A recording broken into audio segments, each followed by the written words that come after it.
Aldo.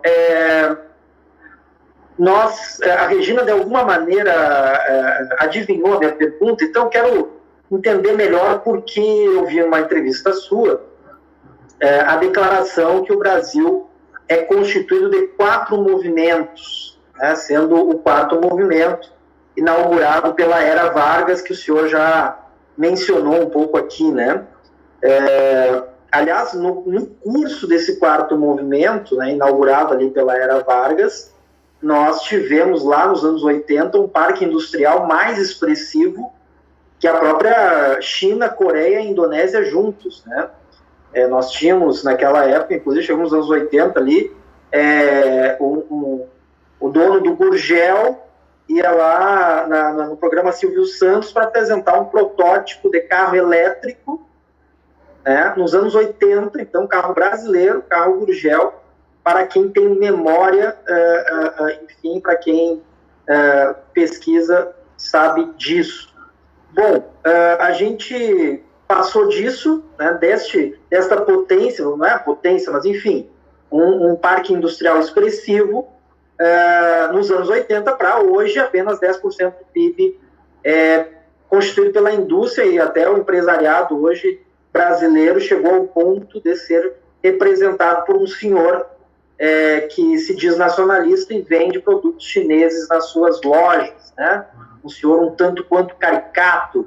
Mas, enfim, a minha pergunta é, o senhor defende a necessidade de um 5º movimento? Eu queria que o senhor comentasse um pouco o que seriam esses 4 movimentos, um pouco antes, né? E o que é esse 5º movimento e por que também que o senhor considera, o senhor falou isso em outra entrevista, que o 4º movimento foi interrompido nos episódios ocorridos ali nas manifestações contra a Copa do Mundo em 2014 no Brasil. Então seria mais ou menos isso. E para completar, se esse 5º movimento poderia ser inaugurado por essa aliança heterogênea entre o ministro Geraldo Alckmin, que é o ministro da Indústria e Comércio atualmente no governo Lula, e tem um passado liberal, né? E hoje ministro do Lula, se essa aliança heterogênea com o operário, enfim, como foi anteriormente em vários outros momentos, alianças heterogêneas, como o próprio estancieiro, que era Getúlio Vargas, que inaugurou a indústria, se essa aliança heterogênea é capaz de inaugurar este 5º movimento. Igor, para explicar o 5º movimento, eu vou ter que me apoiar na explicação dos 4 anteriores. Eu chamo de 4 movimentos os 4 períodos de construção material, espiritual, social e política do Brasil. O primeiro movimento é a formação da base física, a formação do território, aquilo que condiciona o nosso destino, aquilo que depois é que vai determinar, em certa medida, as nossas escolhas. E esse primeiro movimento eu estabeleço entre o ano 0 de 1500, da chegada dos portugueses, até 1750, que é o Tratado de Madrid, quando Espanha e Portugal praticamente definem as fronteiras de seus domínios coloniais, e o Brasil passa a ser, no futuro, exatamente o território demarcado nesse acordo de 1750, que já demarca, por exemplo, da Foz do Amazonas até Tabatinga, na fronteira com a Colômbia. Tudo isso já passa a ser o futuro Brasil. E isso é um acontecimento ímpar na história da diplomacia mundial. É que nós valorizamos pouco a nossa história, valorizamos pouco o nosso país. Na verdade, o Brasil é mais valorizado lá fora do que aqui. O Brasil é tido como um país mais importante lá fora do que aqui dentro.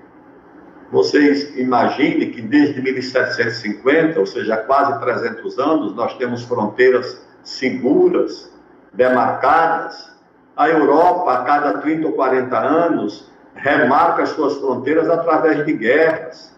Vocês lembram que um dia desse havia um país chamado Iugoslávia, que eu visitei como Iugoslávia, a capital, Belgrado, as margens do rio Danúbio, uma das capitais europeias banhadas pelo Danúbio, além de Viena, de Budapeste.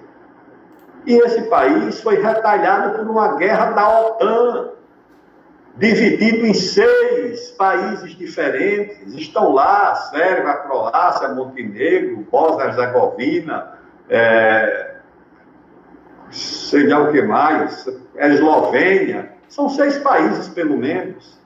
A própria Alemanha era uma só um dia desse. Não eram 2, hoje é uma. A Tchecoslováquia eram 2, não era uma, hoje são 2. A União Soviética foi desmembrada em, sei lá, dezenas de novas repúblicas. Tudo isso acontece na Europa a cada 30 ou 40 anos. Fronteiras volúveis, que são resolvidas através de conflitos. Então, esse é o primeiro movimento que nós devemos celebrar. O segundo movimento é o da independência. Você constituir um país continental como um país independente, como foi o caso do Brasil. O talento, a abnegação, a inteligência, a coragem de Simão Bolívar não foram suficientes para proteger a América Espanhola, que se esfacelou em não sei quantas repúblicas. Aqui nós conseguimos o fenômeno de manter a unidade do Brasil em guerras. Esse ano é que nós vamos comemorar os 200 anos da independência na Bahia, os 200 anos da independência no Maranhão e no Piauí, na Batalha do Genipapo, só esse ano, em 2023. Vamos comemorar os 200 anos da independência no Pará. A independência do 7 de setembro foi em São Paulo, Minas, Rio Grande do Sul. O resto do Brasil foi um processo de luta para alcançar a independência. E depois, que é o segundo movimento. O terceiro movimento é a consolidação da independência e da unidade do país, que também ninguém valoriza, ninguém liga.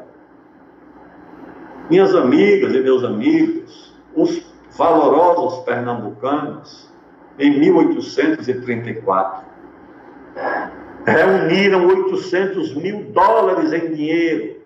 800 mil dólares em dinheiro é muito dinheiro até hoje. Vocês imaginem em 1834, há quase 200 anos, o que eram 800 mil dólares.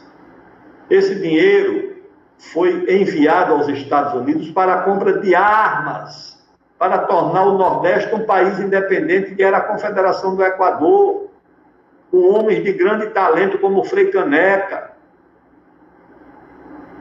com apoio dos Estados Unidos. Quando Frei Caneca foi fuzilado, do lado dele foi fuzilado um cidadão americano envolvido nessa conspiração. Durante a regência, nós tivemos 4 rebeliões simultâneas. Uma no Rio Grande do Sul, a dos Farrapos, conduzida por gente de grande talento, de grande valor. Bento Gonçalves era um homem de talento político, militar, o General Neto, o Canabarro, o Teixeira Nunes e os demais. Eram cabos de guerra respeitáveis. Era gente de grande capacidade. Fundaram aí uma república. Elegeram um presidente. Na Bahia, simultaneamente, tinha a Sabinada, combinada com essa do Rio Grande do Sul. Quando Bento Gonçalves foi preso lá no Forte do Mar, em Salvador, foram os sabinos que libertaram ele e levaram para o Rio Grande do Sul.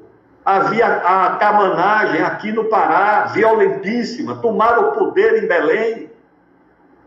Uma aliança de comerciantes com fazendeiros, com índios, com ribeirinhos, com caboclos, violentíssima. 4 rebeliões simultâneas. E o Brasil conseguiu sair disso tudo como um país único, com um território protegido e unificado. Esse foi o terceiro movimento. E o quarto movimento foi o movimento da construção material, depois da República. Teve guerra civil entre militares, porque a revolta dos tenentes foi uma guerra civil de militares. É uma contradição, mas é o que houve. Militares rebeldes e militares legalistas, em guerra. durante 3 anos pelo Brasil. Quando terminou isso, eles se juntaram, todos eles se juntaram para fazer a Revolução de 30, com Getúlio. O caudilho civil, que era o Getúlio, e o militar, que era o Góes Monteiro. E o Brasil viveu, a partir dali, o seu momento mais criativo, mais inovador, com a industrialização, com a criação de instituições que permanecem até hoje, com invenções maravilhosas. O Brasil criou a sua padroeira nacional, uma santa negra para ser padroeira do Brasil. Isso foi durante o período do Vargas. A Liga das Escolas de Samba no Rio de Janeiro, para que o Brasil tivesse uma música que tivesse simbologia nacional. A Confederação Brasileira de Futebol, de desporto na época, tudo isso foi da época do Vargas. Foi o 4º movimento. Esse 4º movimento prosseguiu, de certa forma, com Juscelino, uma parte do período militar, principalmente no governo Geisel, com o segundo PND. Depois veio o presidente Sarney, o Lula. E aí nós mergulhamos na desorientação produzida por grupelhos de direita e de esquerda, que foram para a rua para combater 2 grandes eventos que o mundo disputava e que o Brasil acolheu, a Copa e a Olimpíada. E era esse movimento não vai ter Copa. Grupos de esquerda e de direita quebrando tudo para que o Brasil não tivesse êxito na Copa do Mundo. Os grupos de esquerda apostando no fracasso do PT para tomar o lugar dele na esquerda. E os grupos de direita apostando no fracasso do governo para tomar o lugar no governo. E essa gente foi para a rua, quebrando tudo, arrebentando tudo, em nome desse movimento Não Vai Ter Copa, que todo mundo queria essa Copa. O Mandela quis a Copa na África do Sul, os chineses querem a Copa, a Coreia do Sul quis a Copa, a Alemanha quis a Copa, a França quer a Copa, os Estados Unidos querem a Copa. Aliás, a FIFA está pagando o preço de ter realizado a Copa do Mundo em 3 países seguidos dos BRICS. Eu falei com o Blatter. Eu digo, você presta atenção, você está fazendo 3 Copas do Mundo seguidas nos BRICS. Fez na África do Sul, fez no Brasil e vai fazer na Rússia. Você não acha que os americanos e os ingleses vão aceitar isso de bom grado? O resultado foi uma campanha contra a FIFA, que ainda está em curso. Bem, mas eu já estou em qual história, meu Deus? Até me desliguei da pergunta no meu esforço dos 4 movimentos. E qual é o 5º movimento? O 5º movimento é o da retomada da construção do Brasil com base nesses 3 grandes objetivos. Quais foram os 3 grandes objetivos que orientaram a construção do Brasil? Primeiro, o desenvolvimento econômico, científico, tecnológico, cultural, de defesa. Qual é o segundo grande objetivo da construção do Brasil? A redução das desigualdades, a construção de uma sociedade equilibrada socialmente, que dê direitos fundamentais aos pobres, à educação, à saúde, à dignidade. Isso era o esforço do José Bonifácio, esse foi o esforço do Vargas.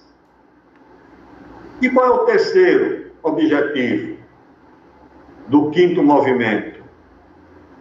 É a democracia, não falo da democracia institucional, partidária, falo da democracia de uma forma mais elevada, da participação do povo, do protagonismo do povo na construção do país, dos pobres terem acesso à universidade, à criação, à ciência, à cultura, de você colher do povo brasileiro os seus melhores talentos para o esporte, para a cultura, para a música, para a ciência. Essa é a essência da democracia. A democracia de tornar o povo protagonista. Esse é o objetivo da retomada do 5º movimento, que nós nos perdemos porque hoje o país vive com 2 correntes políticas, uma dizendo que o país vive ameaça fascista e quem é contra o fascismo tem que se unir em torno dessa corrente e esquecer qualquer compromisso programático. O programa é a luta contra o fascismo. E o outro é a luta contra o comunismo. também não tem programa nenhum. O programa é a luta contra o comunismo. E quando precisam de aliança internacional, um se agarra com o Partido Democrata e o outro se agarra com o Partido Republicano. E o Brasil mesmo não está nesse debate. Pão com ovo, pão com ovo, pão com ovo, pão com ovo, pão com ovo, pão com ovo, pão com ovo, pão com ovo. Pão com ovo, a Ágora da Democracia na internet.